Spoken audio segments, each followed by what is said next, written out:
Question number 21 इसमें बोला है if alpha beta are the zeros of the quadratic polynomial p x square plus q x plus r then find the value of alpha cube beta plus beta cube alpha.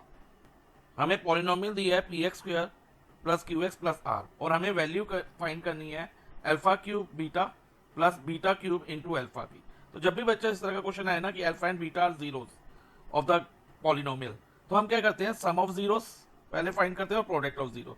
Some of zeros यानी कि alpha plus beta, alpha plus beta, और उसका जो formula होता है वो होता है माइनस बी अपॉन ए।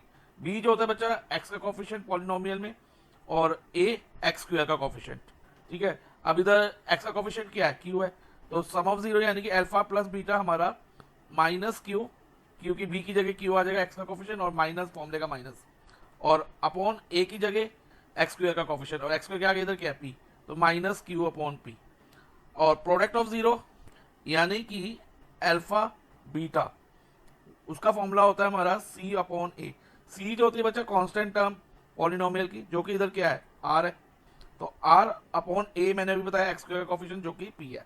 तो product of zero alpha beta हमारा आर अपॉन पी हो गया। अब इतना करने के बाद बच्चा हम उस एक्सप्रेशन पे आएंगे जिसकी हमें वैल्यू फाइंड करनी है, और इसको एक्सप्रेशन को हम अल्फा प्लस बीटा और अल्फा बीटा की फॉर्म में एक्सप्रेस करेंगे। वो कैसे करेंगे, ध्यान से समझना बच्चा। जैसे कि इन दोनों में कुछ कॉमन है, जैसे अल्फा क्यूब बीटा और बीटा क्यूब अल्फा में, दोनों में हमें अल्फा बीटा कॉमन दिख रहा है। जैसे अल्फा क्यूब और अल्फा में से अल्फा कॉमन ले लेंगे और बीटा क्यूब में से बीटा कॉमन ले लेंगे। अब ब्रैकेट में क्या रहेगा बच्चा, इधर देखो अल्फा क्यूब में से हमने अल्फा ले लिया तो ब्रैकेट में रहेगा अल्फा स्क्वायर, और बीटा तो पूरा ही बाहर आ गया, तो फर्स्ट वाली टर्म में बीटा नहीं रहेगा। और अब सेकंड टर्म में से हमने अल्फा बाहर ले लिया तो अल्फा तो रहेगा नहीं, लेकिन बीटा क्यूब में से एक बीटा बाहर लिया तो इधर क्या रहेगा बीटा स्क्वायर। अब हमारे पास आ गया अल्फा बीटा और alpha square plus beta square. अब alpha square plus beta square क्या होता है, ध्यान से समझना बच्चा। जैसे कि हमारे पास एक आइडेंटिटी है A plus B whole square, वो क्या होती है A square plus B square plus 2ab होती है ना। इसमें से अगर हम A square plus B square की वैल्यू लेना चाहें तो हम कैसे ले सकते हैं बच्चा, A square plus B square is equal to A plus B whole square, और जो ये प्लस 2ab है इसको A plus B whole square के साथ शिफ्ट कर देंगे और माइनस 2ab कर देंगे, यानी कि A plus B whole square minus 2ab हो जाएगा। यानी कि A square plus B square हमारा क्या होता है A plus B whole square minus 2ab। तो ये आप याद रख लो कि जब भी हमें ए स्क्वायर प्लस बी स्क्वायर की फॉर्म दी हो और उसे हमें ए प्लस बी और ए बी की फॉर्म में लाना हो तो हम ये फॉर्मूला यूज कर सकते हैं। सो अब हम क्या करेंगे, a plus B whole square की जगह alpha plus beta whole square कर देंगे, क्योंकि ऑन कंपेयरिंग ए स्क्वायर को अल्फा स्क्वायर से कंपेयर करो तो ए की जगह अल्फा है और बी की जगह बीटा है, तो alpha plus beta whole square minus 2ab, a alpha और बी बीटा। अब देखो जो ये एक्सप्रेशन था किस फॉर्म में आ गया, अल्फा बीटा और अल्फा प्लस बीटा की फॉर्म में ना। Now substitute the values alpha beta की और अल्फा प्लस बीटा की।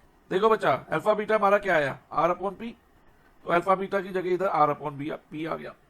अब alpha plus beta whole square minus q upon p whole square minus 2 alpha beta r upon p, तो 2 are upon P. अब इसको आगे सॉल्व करेंगे जितना हो सकता है, सिंप्लीफाई करेंगे। लाइक आर अपॉन पी को हम ऐसे लिखेंगे और माइनस क्यू का स्क्वायर क्या होगा minus Q into minus Q, Q into Q is Q square और माइनस माइनस कट जाएगा तो पॉजिटिव क्यू स्क्वायर, और जो ये पावर 2 है पी के साथ भी जाएगी तो इधर हो जाएगा पी स्क्वायर माइनस ये 2r अपॉन पी अभी के लिए ऐसे आ जाएगा। Okay, next r upon P को ऐसे लिखेंगे हम, और पी स्क्वायर और पी का एलसीएम लेंगे। एलसीएम कैसे लेते हैं बच्चे, कॉमन प्राइम फैक्टर की हाईएस्ट पावर, तो इसमें कॉमन प्राइम फैक्टर पी है तो पी स्क्वायर हमारा एलसीएम हो जाएगा, हाईएस्ट पावर 2 है क्योंकि अभी पी स्क्वायर एलसीएम हो गया। अब P square into 1 is P square, तो ऊपर क्यू स्क्वायर से मल्टीप्लाई कर देंगे तो ये हो जाएगा क्यू स्क्वायर माइनस, अब P into what is P square, P into P is P square, तो 2r को भी p से मल्टीप्लाई कर दो तो ये हो जाएगा 2pr।